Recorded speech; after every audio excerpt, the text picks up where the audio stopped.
Bom dia, meninos! Tudo bem com vocês? Vamos para mais atividades. Hoje vai ser bem pouquinho, tá? Eu prometo, por causa dos trabalhos. Hoje nós vamos ver somente algumas conjugações do quê? Dos verbos auxiliares ter e haver, e no particípio os verbos cantar, vender e partir. Lembra que na semana passada, quando eu introduzi a locução verbal com os verbos auxiliares e os verbos principais, eu falei para vocês que quando a gente vai conjugar o verbo imprimir, no caso, eu tinha imprimido, é a forma correta também. Posso falar eu tinha impresso? Posso, mas eu falar eu tinha imprimido não é errado, tá bom? O mais certo é eu tinha imprimido. Agora, se for impresso, é assim, a... os panfletos foram impressos ontem, entendeu? Sem o ter e o haver como auxiliar. Eu usei o foram, tá bom? Então agora vamos ver aí na página do livro de vocês, página 17 do livro 2, tá bom? Conjugação dos tempos compostos, formado com verbo com auxiliares ter e haver, mais particípio dos verbos cantar, vender e partir. O que eu quero que vocês façam? Para a gente aprender isso daí, realmente a gente tem que estudar, estudar, estudar. Assistir essa aula somente uma vez não vai adiantar, vocês não vão aprender. Por quê? Nós aprendemos e não esquecemos aquilo que a gente faz todos os dias, aquilo que a gente sempre vê, certinho? Então vamos lá. No pretérito perfeito, eu tenho cantado, eu tenho vendido, eu tenho partido, certo? No pretérito mais que perfeito, eu tinha ou eu havia cantado, eu havia vendido, eu havia partido. Da mesma forma, do nós tínhamos ou nós havíamos cantado, certo? O tu havias cantado, certo? Agora o futuro do presente, eu terei ou eu haverei cantado. O cantado, vendido e partido não está mudando. O que nós estamos mudando? Somente o verbo auxiliar, ter e haver, ok? Olha só, no futuro do pretérito, eu teria, tu terias. Olha só o vós no futuro do pretérito, como ele fica bonito. Vós teríeis ou vós haveríeis, certinho? Então é isso que a gente tem que ver, que o verbo auxiliar que manda na conjugação, ele que está mudando a conjugação dos verbos, certinho? Passados os verbos, eu quero que vocês leem todos, de preferência todos os dias, tá bom? Notícia 2, certo? Eu vou fazer a leitura para vocês porque ela deve parecer que foi feita realmente por um locutor de televisão, tá? Então eu vou tentar ser ao máximo profissional. Vamos ver se a Rede Globo assiste e me contrata, hein? Bora lá. Em várias cidades do mundo, multa para quem suja as ruas já é realidade. Assim como no município do Rio de Janeiro, Paris e Nova York também aplicam multa para cidadãos que são flagrados jogando lixo nas vias públicas. Em agosto deste ano, a medida que pune com multa os cidadãos que jogam lixo nas vias públicas passou a ser colocada em prática no Rio de Janeiro. A estratégia, entendida como uma tentativa de educar os cidadãos sobre sua responsabilidade com a limpeza urbana, foi inspirada em iniciativas semelhantes adotadas em diversas cidades do mundo, como Paris, Nova York, Londres, Hong Kong, Dubai, Cidade do Cabo e Singapura. Prevista na Lei de Limpeza Urbana, número 3.273 de 2011, a punição com multa para quem joga lixo nas ruas, empregada na Cidade Maravilhosa, faz parte do programa Lixo Zero, da Companhia Municipal de Limpeza Urbana, a Conlurb. Antes de aplicar a punição, Vinícius Roriz, presidente da companhia, explica que diferentes modelos de vários países foram estudados, procurando vários modelos buscando aquele que se adequasse melhor às particularidades do Rio de Janeiro. A medida está em vigor no centro, na zona sul do município, em alguns bairros da zona norte, como a Tijuca, o Meier e Madureira, e na zona oeste, como Campo Grande.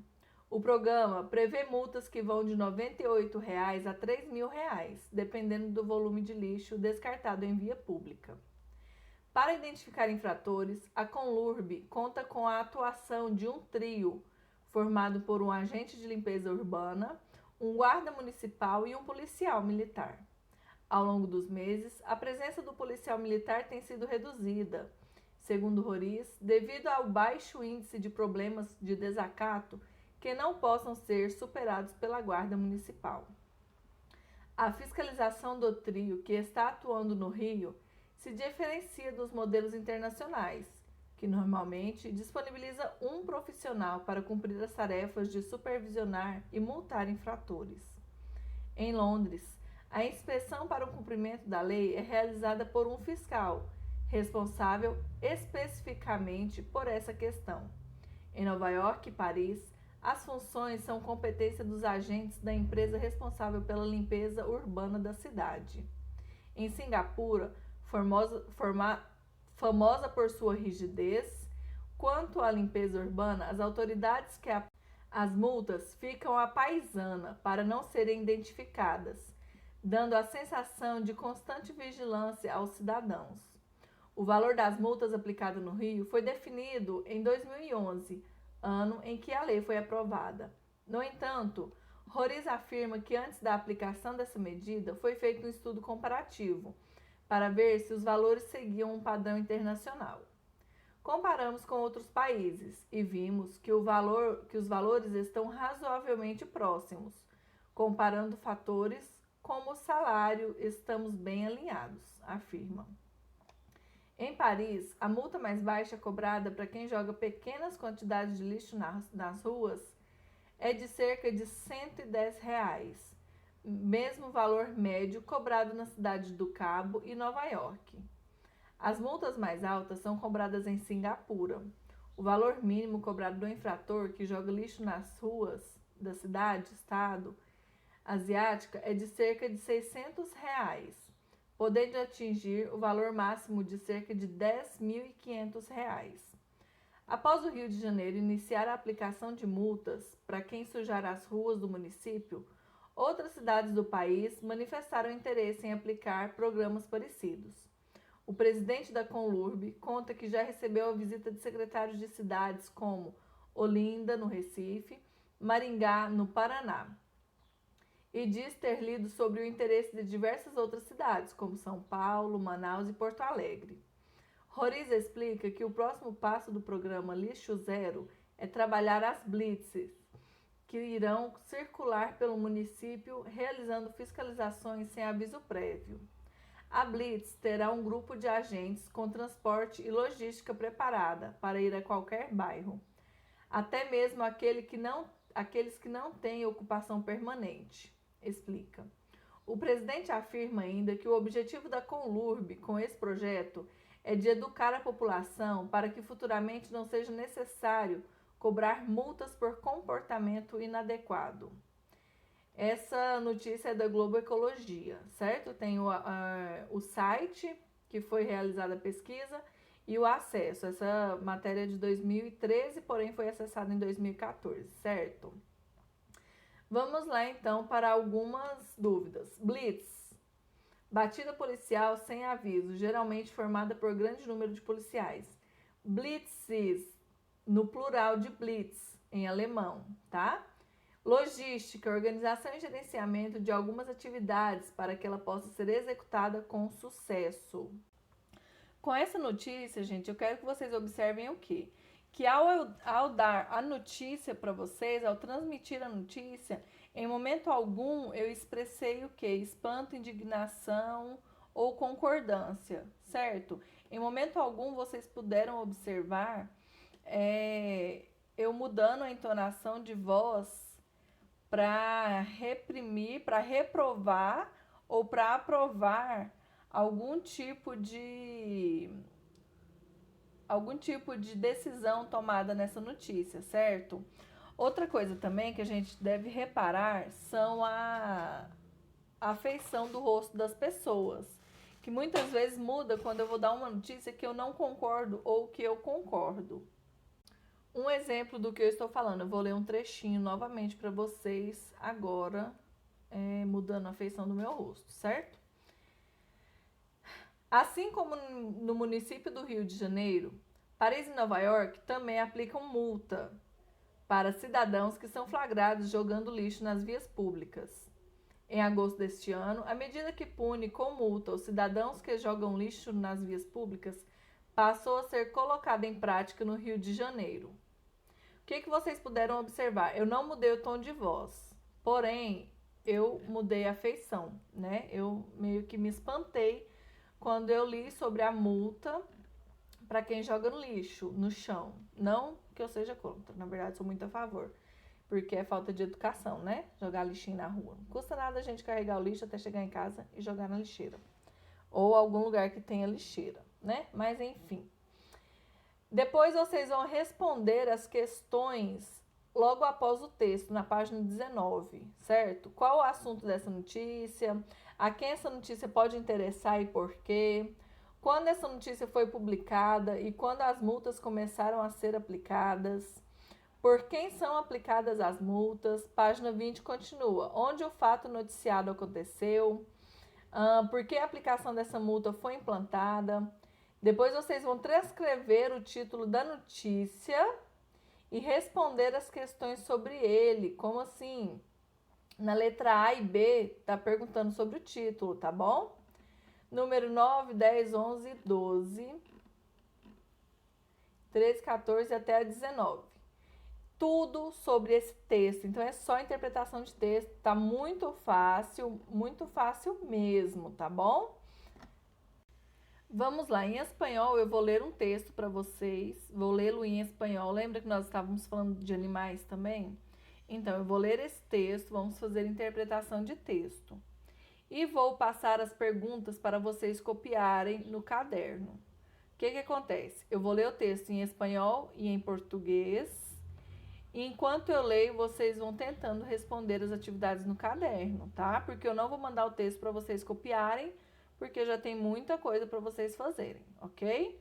Então tem que ser simultâneo, vai ter que escutar o vídeo e fazer atividade e vai ter que voltar ao vídeo também algumas vezes para vocês lerem, tá bom? Mi perro curro. A mi perro le gusta pasear por el parque a primera hora de la mañana. Me levanto a las 6 de la mañana en los días laborables para acompanhar ela ao parque antes de ir trabalhar.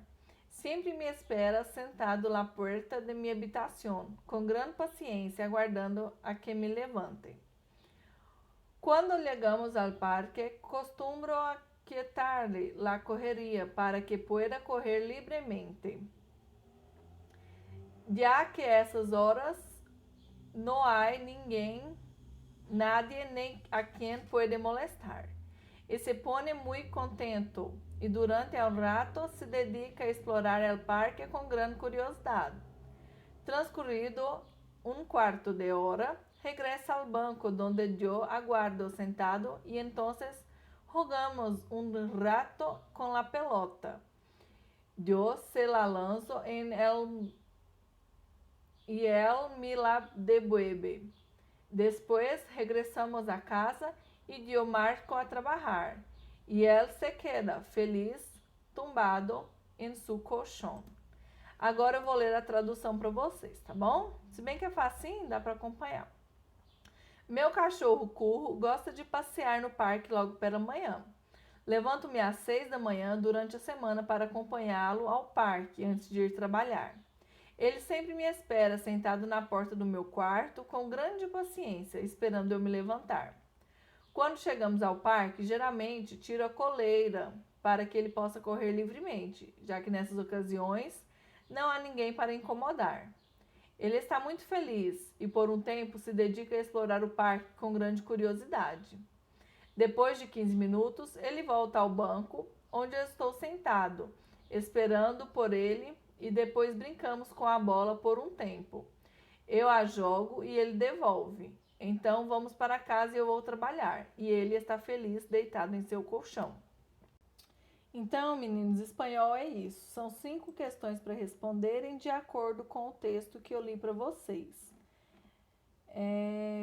E depois eu vou mandar a correção para vocês, tá bom? Então agora vamos para ciências. Tem pulga na água. A pulga da qual vamos falar não é um inseto, mas um crustáceo minúsculo que vive nas águas dos rios. Ela é minúscula mesmo. Nasce com cerca de 2 milímetros e atinge 1 centímetro de comprimento quando adulta. Como é um crustáceo, assim como os camarões e lagostas, a pulga d'água pode ser encontrada em ambientes aquáticos, geralmente em lagos, rios e até pequenas poças. Elas filtram a água enquanto se alimentam de matéria orgânica, bactérias e pequenas algas. Além disso, servem de alimento para os peixes, que precisam se esforçar muito para conseguir capturá-las. Imagina você ter que capturar um bichinho de 1 centímetro para comer, não deve ser fácil não, hein? Então, vamos responder a atividade da página 61, que é de interpretação, perguntando qual que é o habitat das pulgas d'água. Na letra B, qual a relação ecológica estabelecida entre a pulga d'água e os peixes? Vamos lá. Essa relação, ela é o quê? Desarmônica. Por que ela é desarmônica? Porque há a predação. Existe o predatismo aí. Porque o peixe come a pulga, o peixe se alimenta da pulga e a pulga não ganha nada em relação a isso. Então, é desarmônica por causa do predatismo, tá bom? Número 2. Monte 2 cadeias alimentares que inclua o ser humano. Good luck. Façam essa cadeia alimentar. Não precisa de desenhar, tá, gente? Pode escrever só o nome dos animais, das plantas, do que é com o ser humano. As duas têm que ter o ser humano. Número 3. Pensando na estrutura das cadeias alimentares, se todos os organismos fotossintetizantes, ou seja, as plantas e as algas, de nosso planeta, deixassem de existir, quais seriam as consequências para os demais organismos? Vamos lembrar de uma coisa, nossa cadeia alimentar, toda a cadeia alimentar nossa, ela inicia por quem? Pelos produtores. Quem são os produtores? As plantas e as algas, certo? Então, se elas deixassem de existir, gente, o que ia acontecer? Extinção total. Claro que não ia ser de uma vez, né? Ia começar aos poucos. Quem come as plantas ia morrer, depois o segundo consumidor ia morrer, depois o terceiro. E assim sucessivamente, incluindo nós, seres humanos, iríamos morrer também, certo? Na página 62, no número 4. Em uma floresta, as folhas das árvores caem o tempo todo, formando uma camada espessa no chão. Com o decorrer do tempo, essas folhas apodrecem e deixam de existir. Esse ciclo sempre se repete. Sobre isso, responda a seguinte questão: quais organismos propiciam o apodrecimento dessas folhas? Podemos dizer que elas são importantes para o desenvolvimento das árvores da floresta? Sim, né? Mas vamos lá primeiro respondendo a primeira. As folhas que caem no chão, elas sofrem a ação dos decompositores. Quem são eles? Os fungos, as bactérias, certo? Os micro-organismos. E os nutrientes que faziam parte dessas folhas, elas voltam para o solo, certo? Então, por isso, ajuda o desenvolvimento das árvores dessa floresta, certinho?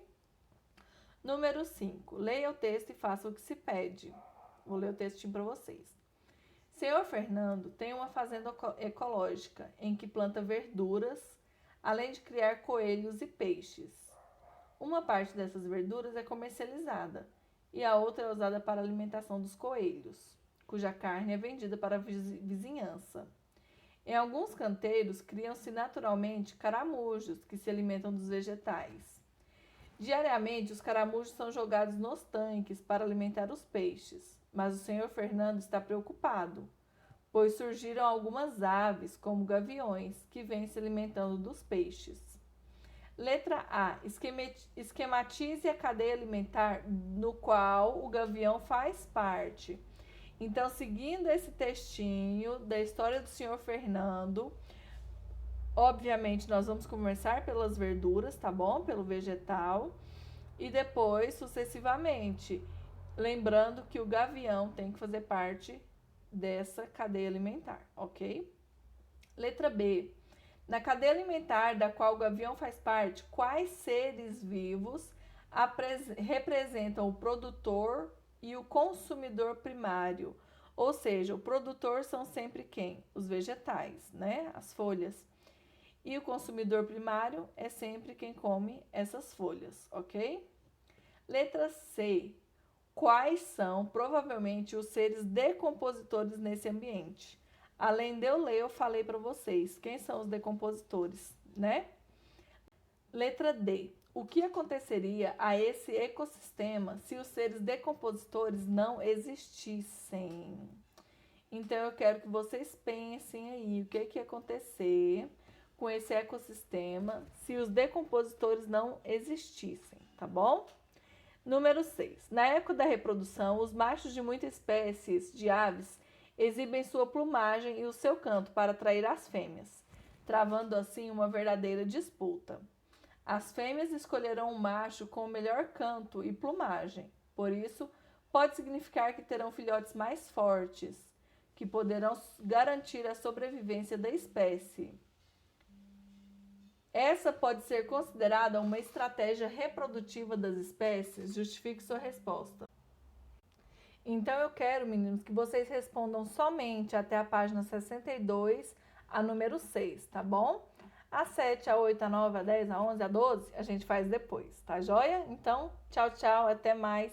Façam os trabalhos com muito cuidado. Sexta-feira, entreguem na escola, que eu vou lá buscar até 5 horas da tarde, tá bom? Então, tchau, tchau, até mais.